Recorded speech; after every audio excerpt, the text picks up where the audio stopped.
سلام، من حدیث کماورز هستم، کارشناس روانشناسی. امروز میخواستم در مورد نشخوار فکری براتون توضیح بدم. اما قبل از اینکه بریم سراغ صحبت درباره نشخوار فکری، ازتون میخوام که اگه از ویدیوی من خوشتون اومد لطفاً ویدیوی منو لایک کنید، چون که من پیجمو تازه ساختم و برای اینکه بتونم تو کارم پیشرفت کنم و به جامعه‌ام کمک کنم نیاز به همکاری و همدلی شما عزیزان دارم.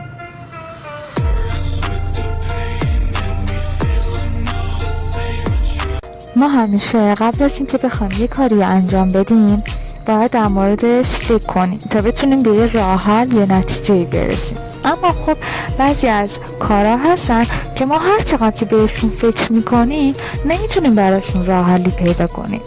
اما خب اگه در موردشون هم فکر نکنیم یه صدایی توی مغزمون بهمون میگه که تو چقدر بیخیالی، انگار که حالیت نیست که چه بلایی داره سرت میاد.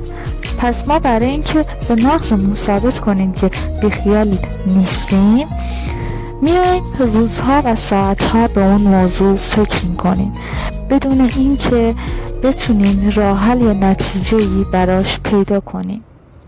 و اینجا است که داستان نشخوار فکری شروع میشه. Those goosebumps every time you come around, yeah. You ease my mind, you make everything feel fine. Worry about those comments, I'm way too numb, yeah. It's way too dumb, yeah. روزها، هفته ها و ماه ها رد میشن و تو باز داری به اون اتفاق فکر میکنی. اما خب تونستی براش نتیجه پیدا کنی؟ باز هم نتونستی. فقط خودت رو داغونتر کردی، فقط خودت رو خسته و ناتوانتر کردی. عزیز من، با فکر کردن به اون اتفاقی که گذشته برای تو پیش اومده هیچ وقت نمیتونی اون اتفاق رو درست کنی. اون اتفاق تموم شده و رفته و تو فقط داری فکرتو درگیرش میکنی. پس بهتره که انقدر به اون موضوع یا اون اتفاق فکر نکنی.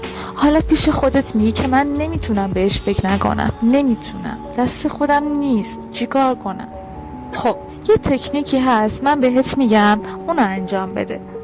اول اینکه میتونی روی برگه اونا رو بنویسی، مثل کودکیامونو یادتونه که یه دفترچه خاطرات داشتیم و میومدیم چیزایی که دوست داشتیم و توش مینوشتیم. حالا بیایم یه دفترچه خاطرات دوباره درست کنیم و بیایم چیزایی رو که دوست نداشتیم اتفاق بیفته تو اون بنویسیم. یعنی هر حرفی که تو مغزمون داریم میشنویم ما بیایم همون موقع تو دفترچه خاطراتمون بنویسیم. حالا خیلیاتون میگین که من حوصله ندارم که بنویسم، یا اگه من بخوام فکرهای مغزم رو بنویسم دیگه وقتی برام نمیمونه، همش در حال نوشتنم.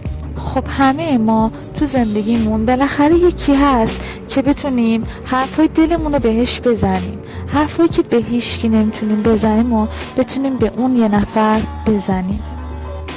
بشین با اون حرف بزن، بشین خودتو خالی کن، هرچی تو ذهنت هست و به اون بگو.